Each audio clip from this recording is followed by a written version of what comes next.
আসসালামু আলাইকুম। আবারও চলে আসলাম আপনাদের মাঝে আরেকটি ভিডিও নিয়ে। আজকে আমরা একটি স্পিকার নিয়ে কথা বলবো। দেখতেই পাচ্ছেন আমাদের হাতে একটি স্পিকার আছে মাইক্রোল্যাবের tmn1।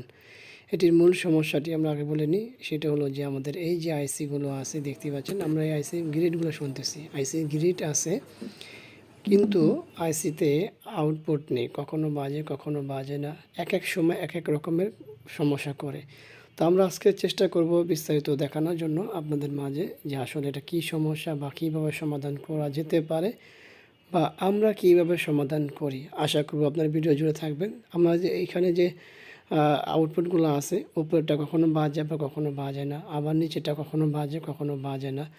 তো সব কিছু মিলিয়ে আসলে এটা সমস্যাটা এমন একটা সমস্যা যেটা আসলে আপনারা ভিডিও জুড়ে দেখলে বুঝতে পারবেন যে সমস্যাটা খুবই সামান্য, কিন্তু উপসর্গগুলো খুবই মানে অনেক রকমের উপসর্গ। মানে এক এক সময় এক এক রকমের সমস্যা করে, কখনো বেজ বাজে, কখনো টুইটার বাজে, কখনো একটা টুইটার বাজে, কখনো আরেকটা টুইটার বাজে, এক এক সময় এক এক রকমের। তো আমাদের সাথে থাকতে থাকুন, ভিডিওগুলো দেখুন সম্পূর্ণ। আশা করব আপনারা সমাধান পাবেন এবং আমরাও সমাধান পাবো। তো যাই হোক, আমরা ভলিউমের স্ক্রুগুলো খুলে নিলাম। এখন আমাদের এই সার্কিট বোর্ডটি খুলতে হবে, আর সেই বোর্ডটি খুলতে হলে আমাদের এই পাশেও একটি স্ক্রু আছে, সেইটা আমরা খুলে নেব। আর আমাদের কাছে কিন্তু এই স্পিকারটি এক ভাই, যেই ভাই নিয়ে আসে উনি নিজেও এটা খুলেছিল।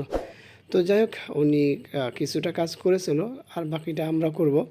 তো এখন এই জায়গাটা খুলতে হলে আমাদের অবশ্যই হট গানের প্রয়োজন আছে, কারণ এই যে এখানে যে ঘামগুলো আছে এই ঘামগুলো অবশ্যই খুলতে হবে, অন্যথায় যত টানাটানি করি তাতে লাভ হবে না, ক্ষতির পরিমাণ বেশি হবে। তো যাক, আমরা ঘামগুলো খুলে ফেলছি, মানে হিট দিয়ে সার্কিট বোর্ডটি খুলে নিলাম।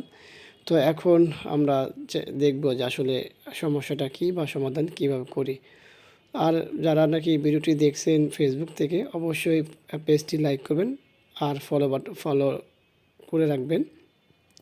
আর যারা নাকি ইউটিউব থেকে দেখছেন তারা অবশ্যই আমাদের এই চ্যানেলটি সাবস্ক্রাইব করে রাখবেন, পাশে থাকা বেল বাটন চাপ দিয়ে রাখবেন। আপনারা দেখতে পাচ্ছেন আমরা আমাদের ভলিউমগুলো খুলে নিচ্ছি। আসলে ভলিউম কেন খুলছি সেইটা অবশ্যই জানতে হলে ভিডিওটি পরিপূর্ণ দেখতে হবে। তবে স্বাভাবিকভাবে ভলিউম খারাপ হওয়ার কারণেই আমরা ভলিউমগুলো খুলছি, অন্যথায় তো ভলিউম খোলার কোনো কারণ ছিল না। কিন্তু অনেকের প্রশ্ন হতে পারে যে ভলিউম আসলে কি খারাপ কিনা। আমাদের সঙ্গে থাকুন, নিশ্চয়ই দেখতে পাবেন। তো আমরা ভলিউমটি খুলে নিলাম, যেটা টুইটারের ভলিউম এবং বেজের ভলিউম দুইটাই খুলে নিলাম। দুইটাই 50K ভলিউম দেখতে পাচ্ছেন আমাদের হাতে। তো আমরা দুইটা নতুন ভলিউম লাগাচ্ছি, সেটাও 50K ভলিউম। তো যাই হোক, এখন বিষয়টা হলো যে আমরা এই দুইটা ভলিউমই আবার সার্কিটে লাগাবো। লাগানোর পরে তারপরে আমরা দেখব যে আসলে সমাধান হয় কি না, কিন্তু আমাদের হিসাবে হয়ে যাবে ইনশাআল্লাহ। আর অনেকেই tmn1 সার্কিট বোর্ড আমাদের কাছে চান, বা আসলে আমাদের কাছে tmn1 বা আদার্স যে কোনো সার্কিট বোর্ডই এমপ্লিফায়ারের সার্কিট বোর্ড আমাদের কাছে নেই, নতুন অথবা পুরাতন আমাদের কাছে নেই। নতুন বিক্রি হয় শুধুমাত্র ইলেকট্রনিক্স মার্কেটগুলোতে, আপনারা সেই জায়গাগুলোতে যোগাযোগ করতে পারেন। আমাদের সাথে শুধুমাত্র রিপেয়ার নিয়ে যোগাযোগ করলে ভালো হয়, কারণ হচ্ছে আমরা যেহেতু সার্কিট বোর্ডগুলো আমাদের কাছে থাকে না, আমাদের সাথে এই বিষয় নিয়ে যোগাযোগ করে লাভ হবে না। তবে আমাদের কাছে অনেক সময় অনেক স্পিকার থাকে বা আদার্স অন্যান্য জিনিসগুলো থাকে, সেগুলো নিয়ে আমাদের সাথে কথা বলতে পারেন বা আমাদের সাথে যোগাযোগ করতে পারেন। তো আমাদের ভলিউমটা দেখতেই পাচ্ছেন শেষের দিকে জ্বালাই আমরা সোল্ডার করে নিলাম। আর অবশ্যই খেয়াল করে নিতে হবে যাতে করে কোনো রকমের শর্ট বা অন্য কিছু না হয়। আর অবশ্যই কাজ শেষে পরিষ্কার করে নিতে হবে থিনার অথবা অকটেন দিয়ে, বা আপনারা যেভাবে পান। আমাদের এখানে একটা পিএফ খুলে গেছে, যেই যিনি নিয়ে আসে আর কি স্পিকারটি রিপেয়ারের জন্য, উনি নিজেই এটি খুলেছিল। এটি খুলছিল বলে সার্কিট খুলছিল, পরে কীভাবে তার হাত থেকে জানি এটা খুলে গেছে। তো যাই হোক, ওনারা ওনাদের মতো করে দেখেছে বা যাই করেছে, আমরা এখন পিএফটি আবার জায়গা মতো লাগা নিব। মূলত এটা হলো টুইটারে ওই যে আউটপুট দেয় না আর কি, ওইখান থেকেই খুলে ফেলা।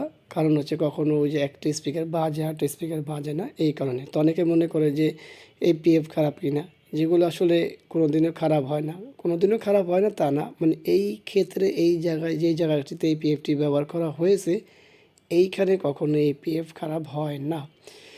তো যাই হোক, ওটি কোনো বিষয় না, এক একজন এক একভাবে দেখবে, এটাই স্বাভাবিক। তো যাই হোক, আমাদের এই পিএফটিও আমরা লাগিয়ে নিচ্ছি, দেখতেই পাচ্ছেন। এইটাও লাগানোর পরে আমরা অবশ্যই পরিষ্কার করে নেব, কোনোভাবে শর্ট বিষয়গুলো যাতে না ঘটে। কারণ একটি ভুলের কারণে কিন্তু আমাদের এখানে 3টা আইসি আছে, 3টা আইসি শর্ট হয়ে গেলে, একটা আইসি শর্ট হলেই গ্রাউন্ডের সাথে লাগলে কিন্তু দেখবেন যে পুরোপুরি নষ্ট হয়ে যাবে। তো যাই হোক, এখন আমরা সমস্ত কিছু কানেকশন করে নিব, তারপরে চেক করব। আশা করব আমাদের কাজটি হয়ে যাবে, আমরা আশাবাদী ইনশাআল্লাহ হয়ে যাবে। আমরা স্পিকার দুটো কানেকশন করে নিয়েছি, এখন অডিও কেবলটি লাগিয়ে নিব। এরপরে অবশ্যই আমাদের পাওয়ার দিতে হবে। তো চলেন আমরা পাওয়ারটি কোথায় লাগাবো, আমাদের সিরিজ লাইনে পাওয়ারটি দিব। তো আমাদের পাওয়ারটি দেওয়া হলো, আমরা স্পিকারটি অন করব, পাশাপাশি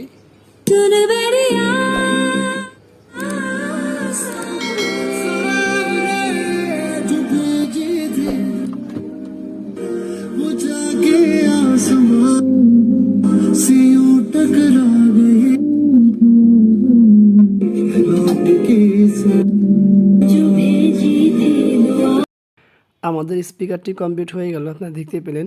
যারা এই ভিডিওটি দেখেছেন তাদেরকে অসংখ্য ধন্যবাদ। আবারও দেখা হবে অন্য কোনো বিষয় নিয়ে। আজকের মধ্যে এখানেই বিদায়। আল্লাহ হাফেজ, আসসালামু আলাইকুম।